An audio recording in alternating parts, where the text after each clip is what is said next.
इंसान कहता है कि मेरे पास पैसा आए तो मैं कुछ करूं, और पैसा कहता है कि ऐ इंसान तू कुछ कर तो सही, तभी तो मैं तेरे पास आऊं। तो नमस्ते दोस्तों, आज हम एक ऐसी बुक की बात कर रहे हैं जो कि आपको यह नहीं सिखाती कि आप पैसे कैसे कमा सकते हो, बल्कि आपको ये सिखाती है कि आप पैसों को संभाल कैसे सकते हैं, मैनेज कैसे कर सकते हैं। पैसे कमाना तो आसान है, लेकिन पैसे संभालना बहुत मुश्किल। हम बात कर रहे हैं रॉबर्ट टी कियोसाकी की book rich dad poor dad. यह बुक हमें अमेरिका शॉर्टकट नहीं बताती है, यह हमें बताती है कि आप आपके पैसों की समझ को कैसे डेवलप करें और वो समझ को डेवलप करने के बाद उसको कैसे निभाएं। किसी ने क्या खूबी कहा है कि अगर हम बच्चों को मनी एज अ सब्जेक्ट पढ़ाना शुरू कर दें तो बड़े होने पर उनकी मोस्ट ऑफ द प्रॉब्लम्स अपने आप ही सॉल्व हो जाएगी। वो खुद ही कैपेबल हो गए कि वो अपनी प्रॉब्लम्स को खुद ही सॉल्व कर पाए। Rich dad poor dad book के ऑथर हैं कायोसाकी, जिन्होंने 26 से ज़्यादा बुक्स लिखी हैं और इनकी मोस्टली बुक पर्सनल फाइनेंस और इन्वेस्टमेंट के रिगार्डिंग है। इन्होंने 2 कंपनीज खड़ी करी हैं। First one is rich global LLC company and the second one is rich dad company. Rich dad company इस बुक के नेम से सिमिलर मैच करता है एंड ये दोनों ही कंपनीज बिजनेस के रिगार्डिंग, इन्वेस्टमेंट के रिगार्डिंग एजुकेशन को प्रमोट करती हैं थ्रू वीडियोज़ एंड ये सेमिनार्स कंडक्ट कराती हैं इन कॉलेजेस एंड बुक्स तो ये ऑलरेडी लिख ही रहे हैं। एंड इस बुक की को ऑथर है सैरन लेचर, जो कि एक अमेरिकन अकाउंटेंट है एंड एक बिजनेस वूमेन भी है। ये बुक की जो स्टोरी है वो है रॉबर्ट टी कियोसाकी और उनके 2 पापा की। एक थे रिच डैड और एक थे पुअर डैड। पुअर डैड यानी उनके खुद के पिता और रिच डैड यानी उनके दोस्त के पिता। उनके जो पिता थे यानी कि पुअर डैड, उनके पास डिग्री थी, डिप्लोमा थे और वो छोटी मोटी टीचर की नौकरी कर रहे थे। लेकिन जो रिच डैड थे उनका खुद का कारोबार था, उनका खुद का बिजनेस था, और तो और जो रिच डैड थे वो सिर्फ 8th स्टैंडर्ड पास थे।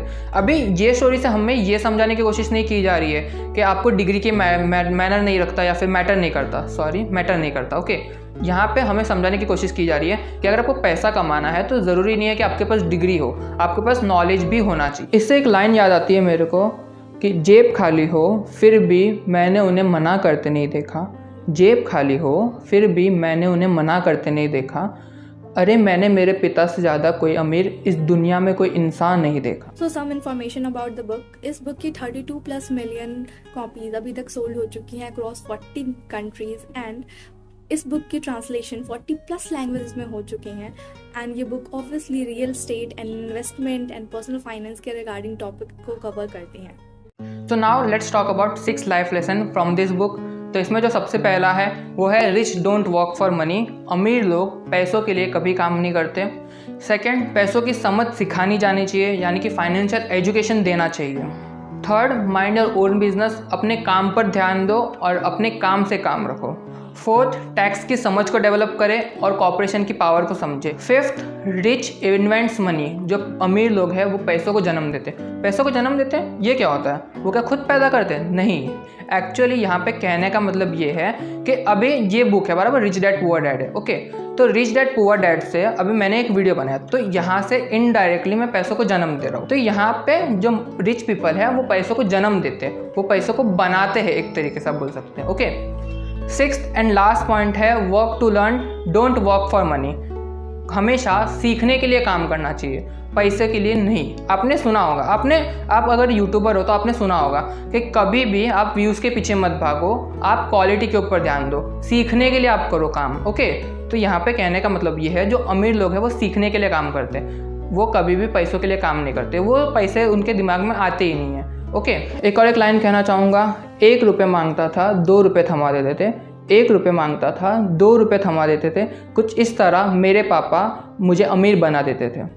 मैंने ये बुक 2 बार पढ़ी है। एक बार मैंने 1.5 साल पहले पढ़ी थी, मुझे काफ़ी टाइम हो गया, मैंने इसको 4 महीने पहले दोबारा से रिविजिट करा था।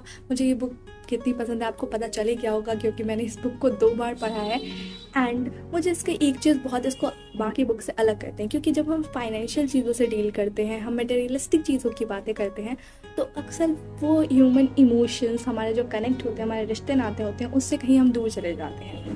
बट ये बुक सक्सेस के साथ साथ हमारे एक फादर के पर्सपेक्टिव से एक इन्वेस्टमेंट की पूरी प्लानिंग एंड इन्वेस्टमेंट की पूरी समझ को डेवलप करता है. So this is the x factor of this book.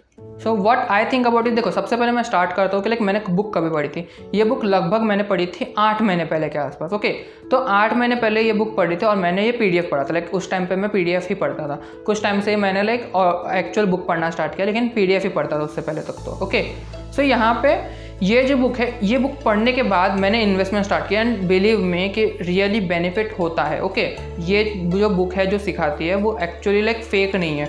Actually ये चीज़ें होती है कि आपको सिर्फ माइंडसेट आना चाहिए कि आपको कैसे कहाँ पे इन्वेस्ट करना है. अगर आपने ये चीज़ सीख ली तो आपको लाइक अमीर बनने से कोई भी नहीं रोक सकता.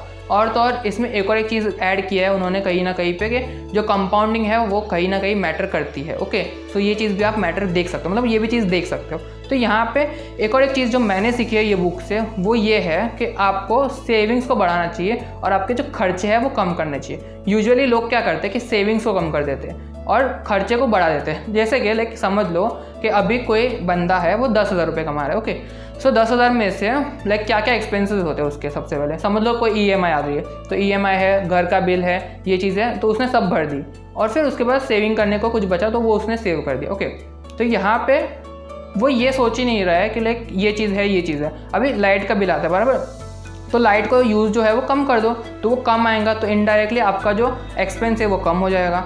सिमिलरली आप कोई और रिचार्ज करते हो या कुछ भी करते हो तो वो चीज़ आप देखो कि वहाँ पे आप कैसे कटौती कर सकते हो. मे बी आप हो सकता है कि महीने में 4 बार खाना खाने को जाते हो या 10 बार खाना खाने को जाते हो बाहर, तो ये आप सोच सकते हो कि 10 बार जाते हो तो इससे अच्छा सिर्फ एक बार जाते हैं. तो एक बार जाओगे तो क्या वो जो एक्स्ट्रा पैसे वो ऑटोमेटिकली बच रहे. तो कभी भी ह्यूमन माइंडसेट जो है वो ये नहीं सोचता है कि आपको जो खर्चे हैं उसको कम करो. हमेशा वो सोचते हैं कि सेविंग्स को कम कर दो, खर्चे तो चलते रहेंगे. तो ये माइंडसेट जो है ये बहुत गलत है. आपको हमेशा ये सोचना है कि आपका जो एक्सपेंसेस है उसको कम करो. हमेशा लाइक अगर कॉमर्स वाले बंदे हो तो आपको ये चीज़ अच्छे से समझ में आती होगी कि what is asset, what is liability. ये बुक ने और भी चीज़ सिखाई, जैसे कि असेट वो होता है जो आपको पैसे वापस ला के दे. अभी यूजुअली लोग सोचते हैं कि ये फ्लैट लिया है तो ये मेरे लिए एक असेट है. ये असेट भी हो सकता है असेट नहीं है. क्यों करके लाइक अभी जो करंटली जो फ्लैट के जो प्राइस है वो ऊपर नीचे होते रह रहे हैं. तो यहाँ पे ये लॉन्ग टर्म में मे भी हो सकता है ये मेरे लिए इन्वेस्टमेंट हो. लोग सोचते हैं कि गाड़ी एक असेट है. गाड़ी असेट बिल्कुल नहीं है. असेट किसके लिए होगी गाड़ी? जो गाड़ी बना के बेचता है उसके लिए वो असेट हो गई. आपके लिए वो असेट नहीं हो सकती. वो हमेशा डेप्रिशिएटिंग होता है. एक डेप्रिशिएटिंग क्या होता है मैं एक छोटे से स्मॉल जल्दी बता देता हूँ, कॉमर्स वाले समझ गए होंगे. डेप्रिशिएटिंग होता ही है कि समझ लो मैंने एक कार खरीदी और ऑन द स्पॉट आप जैसे कार को बाहर लेके गए और वापस से आके बेचना चालू कर दिया तो वो बोलेगा कि आपने 10 लाख की गाड़ी खरीदी है तो आपको 9.5 लाख मिलेगी, 7 लाख मिलेगा, 8 लाख मिलेंगे. तो यहाँ पे इसकी जो प्राइस है वो ऑटोमेटिकली कम होती रहती है. तो ये असेट नहीं है. ओके, असेट मतलब वो होता है जो आपको इन फ्यूचर पैसे से पैसा कमा के दे. जैसे कि स्टॉक्स हो गया. स्टॉक कैसे आपने कंपनी के ग्रोथ के ऊपर पैसा लगाया, कंपनी का फ्यूचर ग्रोथ होगा तो आपके पैसे भी बढ़ेंगे. तो इस तरीके से सोचा जाता है. ओके, अगर आपने लाइफ में कभी भी कॉमर्स नहीं पढ़ा है, आपको इन्वेस्टमेंट की किसी भी टर्मिनोलॉजीज़ के बारे में कुछ पता नहीं है तो भी डोंट वरी. इस बुक्स में सारी टर्मिनोलॉजीज एकदम सिंपल लैंग्वेज में आपको ईजिली समझ में आ जाएगी ये book. And finally, here comes the rating point. I loved this book and I'm gonna give it a rating of 8.5 out of 10.